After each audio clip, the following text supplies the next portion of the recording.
नमस्कार. मी शरद पुंगशे. राष्ट्राय स्वामध्ये आपल्या सर्वांचं स्वागत आहे. मनुस्मृतीबद्दल मी सध्या बोलायला सुरुवात केलेली आहे. अतिशय वास्तववादी खऱ्या मनुस्मृतीमध्ये नेमकं काय आहे ते तुमच्यासमोर मांडण्याचा हा प्रयत्न आहे. तुम्हाला जर वाचल्यावर पटत असेल, हे आवडत असेल तर जास्तीत जास्त शेअर करा आणि हे चॅनल जास्तीत जास्त सबस्क्राईब करा. आता मनुवादी म्हणून जे ब्राह्मणांना चिडवलं जातं, तर मुळात मनुस्मृती ही ब्राह्मणांनी लिहिलेली नाही. लिहिणारे ब्राह्मण नव्हते, ते क्षत्रिय होते. मी चातुर्वर्ण निर्माण केले असे गीतेत श्रीकृष्णानं अर्जुनाला सांगितलं. हा सांगणारा श्रीकृष्ण आणि ऐकणारा अर्जुन दोघेही ब्राह्मण नव्हते. म्हणून मनुस्मृतीबद्दल आणि गीतेबद्दल ब्राह्मणाला शिव्या देण्याचं मुळातच काही कारण नाही. म्हणून चातुर्वर्ण व्यवस्था सांगितली, पण त्यानं जाती निर्माण केलेल्या नाहीत. हजारो जाती कालौघात निर्माण झाल्या. मग त्याचा दोष मनुस्मृतीचा कसा काय? कार्ल मार्क्सच्या ग्रंथाचा प्रभाव 150-200 वर्ष टिकला. फक्त 150-200 वर्ष. बायबलचा 1500 वर्ष, कुराणाचाही 1500 वर्ष. पण मनुस्मृतीचा प्रभाव हजारो वर्ष टिकून आहे. भारतामध्ये कुठेही जा, तुम्हाला आई, वडील, गुरु यांच्याबद्दल पूज्य भाव, कुळधर्म, कुळाचार, श्राद्ध, पक्ष, धार्मिक विधी आज जे चालतात ना, सगळे मनुस्मृतीनुसार चालू आहेत.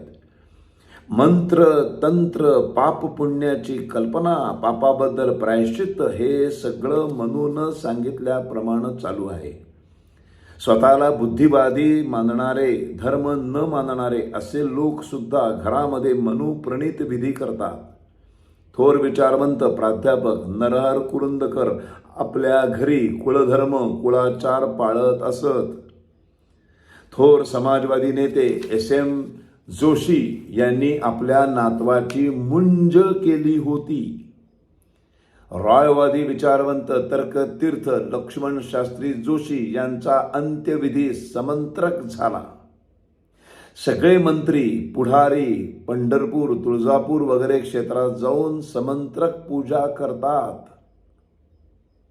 थोर समाज सुधारक कोल्हापूरचे शाहू महाराज यांनी आपले सगळे धार्मिक विधी वैदिक पद्धतीने व्हावेत असा आग्रह धरला होता. किती सांगू मी? म्हणून सांगितलेली वर्ण व्यवस्था ही श्रम विभागणी आहे, भेद नाही. हा उच्च, हा नीच, हा भेद वर्ण व्यवस्थेमध्ये नाही. ही फक्त कामाची, श्रमाची विभागणी आहे, विकेंद्रीकरण आहे, जे रोज आपणही करतो. ब्राह्मणाला विद्या आणि मान दिला, पण धन दिले नाही. मनुस्मृतीनुसार ब्राह्मणाला विद्या आणि मान दिला, पण धन दिले नाही. क्षत्रियाला राज्य, धन, मान दिला, पण राजा म्हणजे राज्याचा उपभोग शून्य प्राणी म्हणून उपयोग घेऊ नकोस म्हणून सांगितलं. राष्ट्राकरता परोपकारासाठी मरण पत्कर हे अवघड कर्तव्य राजाला सांगितलंय. वैश्याला उद्योग, व्यापार, शेती याच्यातून धन दिलं, पण दान करायला सांगितलंय. आणि शूद्राला सेवा सांगितली, म्हणजे नोकरीमध्ये मनूने 100% आरक्षण दिलं. भांडवलशाहीने केंद्रीकरण करून श्रीमंत आणि गरीब ही विषमता आणली. भांडवलशाहीने साम्यवादानं व्यक्ती स्वातंत्र्याचा गळा घोटला आणि प्रचंड नरसंहार केला. लोकशाहीनं स्वातंत्र्य दिलं, पण त्याचा अतिरेक झाल्यानं बेबंदशाही निर्माण झाली. मनुस्मृती जी आत्ता तुम्हाला आम्हाला दाखवली जाते, पसरवली जाते, त्याच्याबद्दलचे गैरसमज आहेत, तशी नाही आहे. असंख्य गोष्टी आहेत. फार मोठे भाग केले तर कोणी बघत नाहीत, म्हणून हे छोट्या छोट्या भागात तुम्हाला मनुस्मृतीतल्या अशा गोष्टी मी सांगतोय. मनुस्मृतीनं कुटुंब व्यवस्था सांगितली. आई वडील मुलगा यांची कर्तव्य, कुलधर्म, कुलाचार यांचे नीतिनियम सांगितले आहेत. आजच्या समाज व्यवस्थेने कुटुंब संस्थाच उद्ध्वस्त करून टाकली. त्यामुळं समाज स्वैर आणि अधपतित झालेला आहे. म्हणूनच स्त्रीचा जेवढा गौरव केला ना तेवढा जगातल्या कोणत्याही विचारवंतानं केला नसेल. स्त्री स्वातंत्र्याला योग्य नाही हा वचनाचा अर्धवट आणि संदर्भहीन अर्थ घेऊन मनूला स्त्री द्वेष्ट ठरवलं गेलं.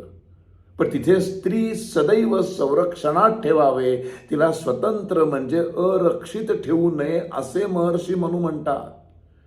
मनू सांगता स्त्रीचा सदैव सन्मानच करायला. जिथे तिची पूजा होत नाही तिथे सर्व क्रिया निष्फळ आहेत. मनुस्मृतीमध्ये लिहिलं. आचार्यांपेक्षा पिता 100 पट श्रेष्ठ व पित्यापेक्षा माता 1000 पटीनं श्रेष्ठ आहे. मनूने स्त्रियांचा असा अत्युच्च गौरव केलेला आहे जेवढा मनूला शिव्या देणाऱ्या सुधारकांनी सुद्धा करता आलेला नाही. भेटूया पुढच्या भागात. पण सबस्क्राईब करायला आणि शेअर करायला विसरू नका. धन्यवाद.